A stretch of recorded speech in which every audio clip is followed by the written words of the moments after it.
name is Taylor St. Germain, and welcome to this edition of Trends Talk with ITR Economics. Today, I wanted to talk to you all about oil. I'm here in Texas, and it's been a few months since we talked about oil, so I wanted to revisit that conversation here today.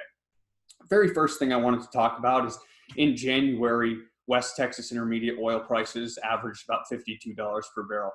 That number is likely to increase in February as we saw the February daily results come in, ranging between the high 50s and low 60s towards the second half of the month. We're still waiting on the final revised February figure, but it's likely we're looking at a high 50, low 60 number when you average all of those days throughout February. Now, that's great news in terms of profitability and drilling for the industry.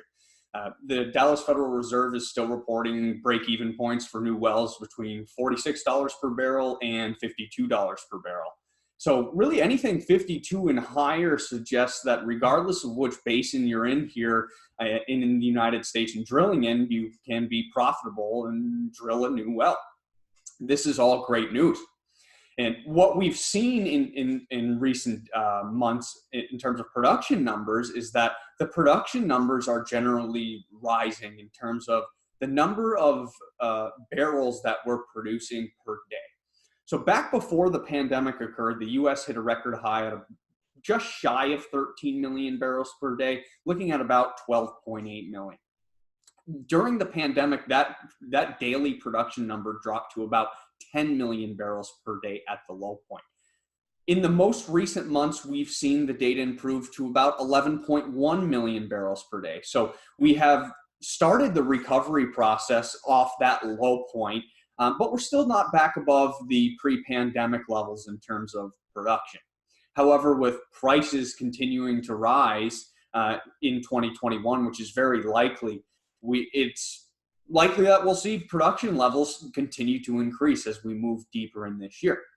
The other important thing to note is that inventory levels are generally declining. Inventory levels were about 540 million barrels at the peak, and then during the pandemic, we dropped down to around that 450 million mark. So we do see declining inventories, we see prices rising, we see higher levels of production. This is all good news as we look out into the foreseeable future.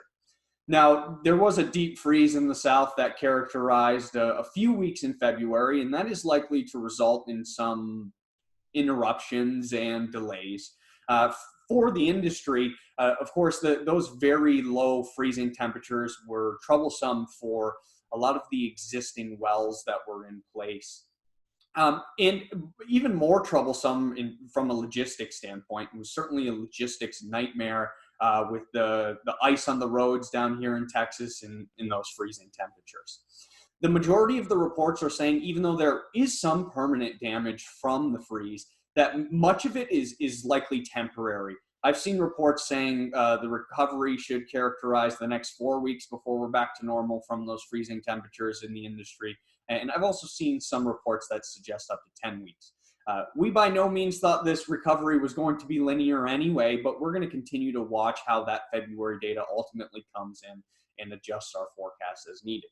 But all in all, global demand continues to outpace global supply. Oil prices continue to rise. It's good news for the industry. We're projecting better times ahead in 2021, whether it's prices, whether it's production levels, or inventory levels still generally declining. So there are a lot of fundamentals that are likely to prevail and push the industry towards a much more attractive 2021.